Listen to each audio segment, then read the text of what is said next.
Sheikh, Inshallah, here in Ramadan, after Isha prayer, they don't leave us enough time to make dhikr after Salat Isha, and they don't leave us enough time to make the Sunnah Ratiba.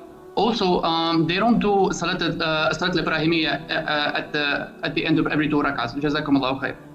Akhi, you have to go and look for another masjid and pray with them who follow the Sunnah. If they don't leave time for the Adhkar and for the Sunnah of Isha to be prayed, we can let that slip, no problem. But not to offer Salatul Ibrahimiyya. This is like the Ferrari Imam. True, the Salatul Ibrahimiyya, Allahumma salli ala Muhammadin wa ala ali Muhammad, at the end of the Salat, is a difference of opinion of scholars. Some say it is mandatory, some say it is Sunnah, no problem in skipping it, and this is the opinion of Shaykh ibn Uthaymeen, and some say it's a pillar. And the most authentic opinion to me, which I think it's the most strongest of all, is that it is mandatory.